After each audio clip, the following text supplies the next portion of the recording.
Имаме линковско вклучување, тоа е следно. Набрзо ќе ја видите и нашата Ирена Спировска. Ирена, добро утро. Ние се видовме овде во телевизија. Во меѓувреме да пренесам поздрав од нашата верна гледачка Слободанка до тебе.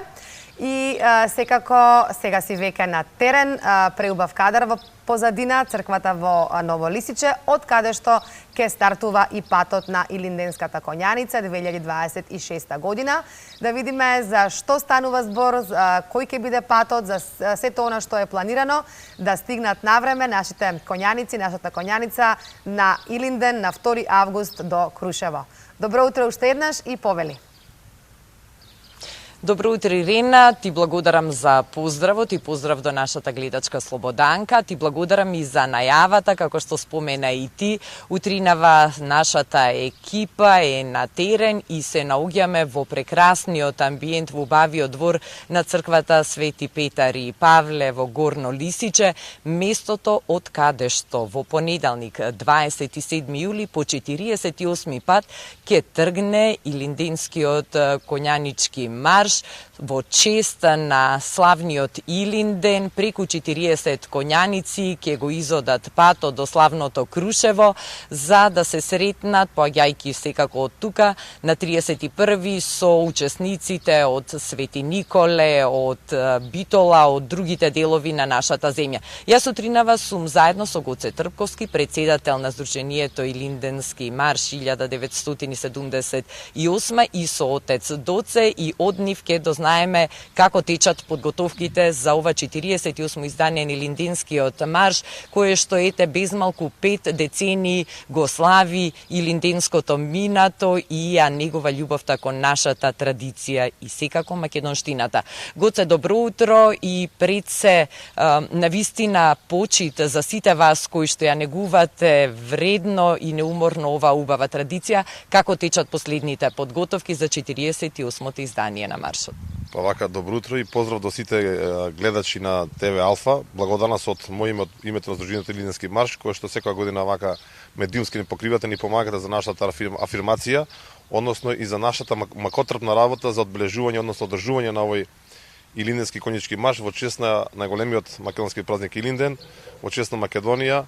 Едноставно, како што рековте, подготовките се во завршна фаза. Се чекува нашиот, за нас, големиот ден 27.7. да пристигне дефилето од општина Аеродром, односно од црквата Свети Никола кај споменикот Јане Сандански, па се до црквата Свети Петар и Павле, каде што се очекува да има многу народ, ќе има на богата културно-етничка програма.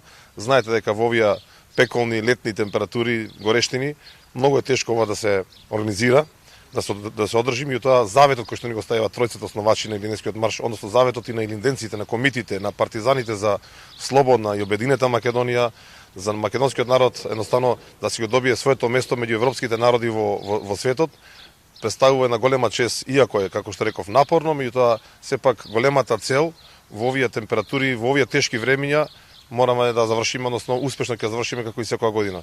Како што кажав ти претходно, ово е една од најстариот илинденски марш, односно ваква единствена манифестација во Европа и на Балканот, и оваа година одбележуваме 48 години од првиот илинденски марш, така да се надевам дека оваа традиција ќе продолжи и ќе помладите генерации и нема да замре во овие тешки времиња за Македонија.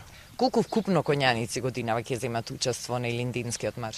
Па вака, од Горно Лисиче има околу 40 на конјаници, со тоа што ќе има конјаници и од Свети Николе, во наша координација, во наша организација, ќе има конјаници и од Битола, исто така голема група на конјаници ќе има и од Кичево, и може би уште некој друг ќе се приклучи од другите населени места, меѓутоа сите заедно ние на 31 јули во попланените часови се спојуваме под градот Крушево. Така, спомнавте дека всушност целата конјаница, целата поворка ќе тргне од црквата Свети Никола пред да дојде тука. Во колку часот тргаат од таму за да знаат граѓаните да уживаат во таа убава величинствена гледка кога ќе ги видат и момчињата и девојките кои што ќе бидат дел од маршот на коњите, гордо, достоинствено како ја продолжуваат традицијата. Па вака, во 14:30 од 14:30 до 15 часот сите конјаници се собираме во Основното училиште Гоце Делчев, во дворот на Основното училиште Гоце Делчев, и се упатуваме кон општина Аеродром, односно на булеварот Јане Сандански, кај споменикот Јане Сандански до црквичката Свети Никола.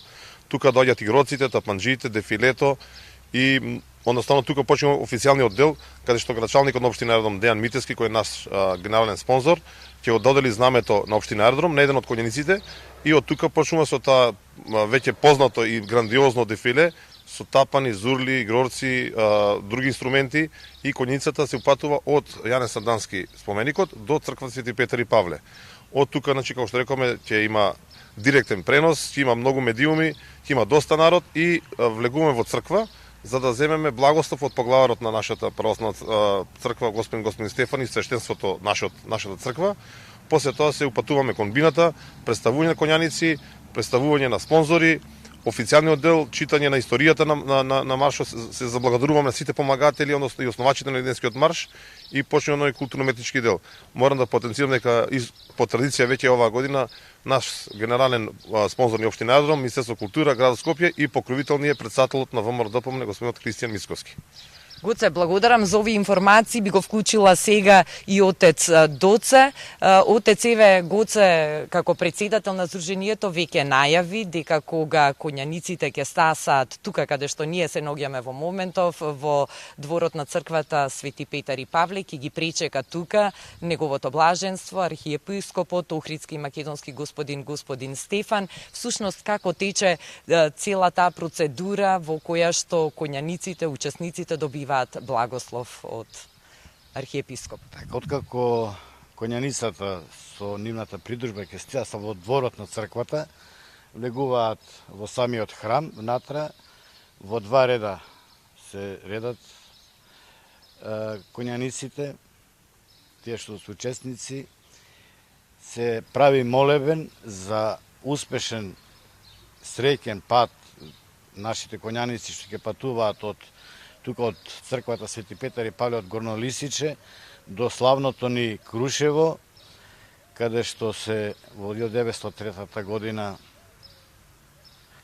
се кренан македонскиот народ против окупаторот, против нашиот поробувач. Кратка молебен се прави, добиваат благослов, добиваат сувенири, осветени крстови или икончиња мали кои што ги зачитуваат и ќе ги водат по патот, да патуваат и да се вратат во своите домови со здравје, со среќа и со берекет.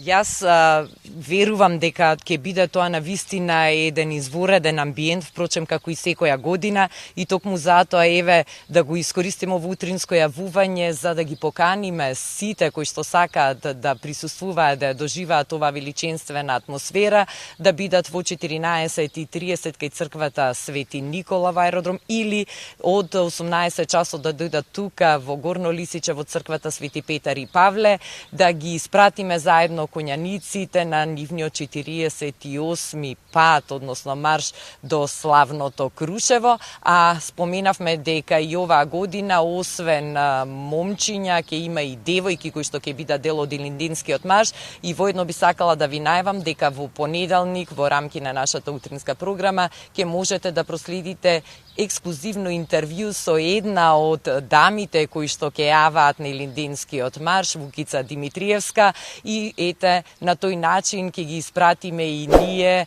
за почеток, секако, а ќе ги следиме и понатака сите денови и сите километри кои што ќе ги изодат со коњите ширум нашава убава земја, за на крај да бидат дел од централната манифестација и главното одбележување на славниот Илинден. Студио, ние се одјавуваме од тука, верувам дека следуваат уште многу интересни содржини до крај на денешната утринска програма на телевизија Алфа, па да ги проследиме и нив. Ирина, многу ти благодарам за ова линковско вклучување. Секако среќен пат на нашата коњаница, на по 48 пат тргаат, значи, за славното Крушево. Нека вие со лесно и со молитва и секако со убава мисла да стасате до Крушево, да се прослави овој навистина голем македонски празник.